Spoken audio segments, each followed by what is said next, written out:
Global liveability index 2026-এর তালিকায় 7-এ অবস্থান ওসাকার আর 10ম টোকিওর।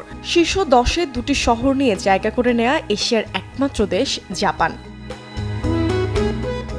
উন্নত প্রযুক্তি, আধুনিকায়নের পাশাপাশি স্বাস্থ্যসেবা, শিক্ষা এবং শক্তিশালী অবকাঠামো জাপানের শহরগুলোকে বসবাসের উপযুক্ততায় এগিয়ে রেখেছে।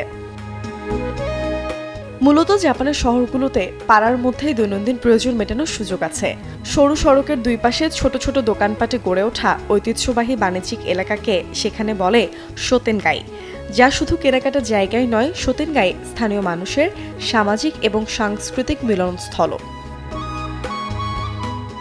শহরের ব্যস্ত বাণিজ্যিক এলাকাতেও পুরনো মন্দির, ছোট রেস্তোরাঁ, গাছপালা ও স্থানীয় জীবনের উপস্থিতি ধরে রাখা হয়েছে। ফলে আধুনিক শহরের মধ্যেও মানুষ নিজের জায়গার সাথে একটি সম্পর্ক অনুভব করতে পারে। সময়ানুবর্তিতা, নিরাপত্তা এবং পরিচ্ছন্নতার জন্য জাপানের গণপরিবহন বিশ্বজুড়ে পরিচিত। হুইলচেয়ার ব্যবহারকারী ব্রিজডেলের জন্য বিষয়টি আরও গুরুত্বপূর্ণ। 2 দশক ধরে দেশজুড়ে গণপরিবহন ব্যবস্থা প্রতিবন্ধী বান্ধব করা হয়েছে। 2020 সালের মধ্যে ব্যস্ত রেল স্টেশনগুলোর 10টির মধ্যে 9টির বেশি এমনভাবে পরিবর্তন করা হয় যাতে সিঁড়ি ব্যবহার না করেও চলাচল করা যায়।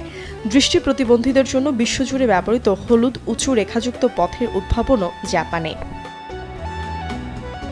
শুধু অবকাঠামোগতই নয়, বাসযোগ্য শহর তৈরিতে বাসিন্দাদের আচরণও এখানে প্রাধান্য পায়। রোজকার সহজ জীবনযাপন, সবার জন্য সমান নিয়মের চর্চা আর শিশুদের জন্য উন্নত শিক্ষা, এই বিষয়গুলোর প্রাধান্যই ওসাকা টোকিওকে বিশ্বের সেরা শহরগুলোর কাতারে নিয়ে গেছে। Desk report, channel 24।